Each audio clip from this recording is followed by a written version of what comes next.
Today I'm going to be talking about something that's very important and personal to me, and that is the CripplePunk movement. If you don't know what that is, I'm going to explain it in a bit, but first I'm going to give you a little update on how I'm doing. As most of you probably know, I recently had osseointegration surgery in Australia, which will hopefully allow me to walk again with a prosthetic leg. I'm about 6 weeks out from surgery now. I'm back in the United States, and I'm slowly but surely learning how to walk again, so that's very exciting, and I will keep you all updated. But anyway, CripplePunk. What is it? CripplePunk is a social movement created by a Tumblr user named Tyler, and I am going to be reading the rules and principles from their blog. CripplePunk is a movement exclusively by the physically disabled for the physically disabled. It's about rejecting pity, inspiration porn, and all other forms of ableism. It rejects the good cripple mythos. CripplePunk is here for the bitter cripple, the uninspirational cripple, the smoking cripple, the drinking cripple, the addict cripple, the cripple who hasn't tried everything. CripplePunk fights internalized ableism and fully supports those struggling with it. It respects intersections of race, culture, gender, sexual/romantic orientation, size, intersex status, mental illness/neuroatypical status, survivor status, etc. CripplePunk recognizes that there is no one universal disabled experience. CripplePunk does not pander to the able-bodied. Rules of CripplePunk. CripplePunk is not conditional on things like mobility aids and functioning levels. Always listen to those with different physical disabilities and different intersections than yourself. Do not speak over them. Disabled people do not need to personally identify with the words cripple or punk in order to be a part of CripplePunk. Able-bodied people wishing to spread the message of CripplePunk may only ever amplify the voices of the disabled. Able-bodied people may never use uncensored slurs themselves, but never censor our language. They're talking about the word cripple, which is a slur if you didn't know. Able-bodied people must always tag things like for blogs with "I am able-bodied." Physically disabled people wanting to be a part of the movement who are uncomfortable with the slur may refer to it as CPunk. I will link Tyler's blog in the description if you would like to check it out. I personally discovered the CripplePunk movement in January 2018, about 2 months after they passed away, so I never got to know them personally, which is kind of weird because they've been so important to me through this movement. They've changed my life in so many ways. CripplePunk gave me a new perspective. It showed me that I don't have to take as much bullshit from able-bodied people. It showed me that I'm just as important as they are, and that I can be proud to be disabled. One of the common forms of ableism that CripplePunk opened my eyes to is the good cripple mythos, which is basically where able-bodied people expect you to act a certain way so you can fit neatly into their worldview.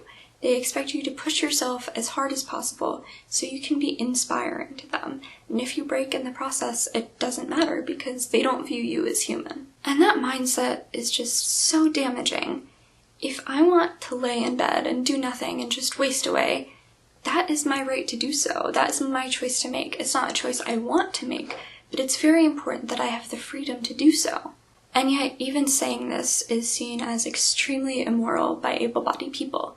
How dare I not commit myself to trying as hard as possible? And this mindset also carries over into things like drugs and alcohol, even prescription medications.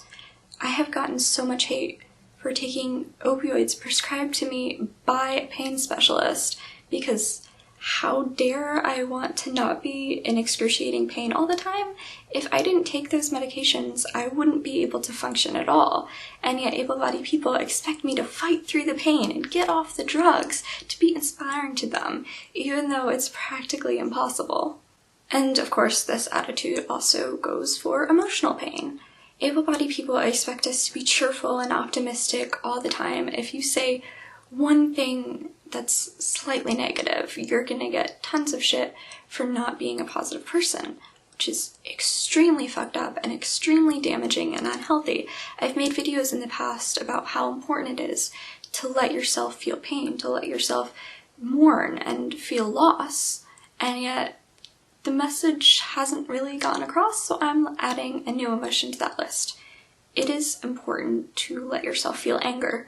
The world is an unjust place, and many people do not have your best interests at heart, and it's okay to be angry at them for that. it's okay to want better things for yourself and believe that you deserve more. Please note that I am not necessarily saying you should lash out at others because of your own feelings, but I'm saying you should let yourself feel them and accept them, because otherwise you might just repress them and end up directing them at yourself. And that is exactly what society and a lot of able-bodied people want for us, even if they don't know that they want it. They want us to learn to hate ourselves. And CripplePunk showed me that it's okay not to want to do that. It's shown me that I'm not doing anything wrong by existing as a disabled person. And even though that's something I've always logically known, I didn't really start believing it until I encountered this movement. It's just made me so much more confident in myself and in my decisions. It's shown me that I'm not inferior to able-bodied people by default. In addition to helping me care about myself, CripplePunk has introduced me to a community of amazing disabled people, and that's something I never really thought I would have. A community of people who are just like me, who accept me for who I am as a queer disabled person.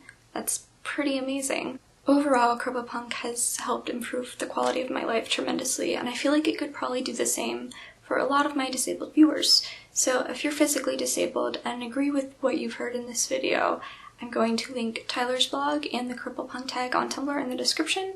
Feel free to check those out. Also, my friend and I actually made a CripplePunk Discord server, so if you're physically disabled and feel like being friends with a bunch of cool cripples, feel free to join us. We're pretty small right now with only about 30 people, but hopefully we're gonna grow as time goes on. Anyway, I hope this video has given you things to think about. If you're physically disabled, I hope it's given you some information that will hopefully help you. Feel free to comment with your thoughts on CripplePunk, and feel free to subscribe. Peace.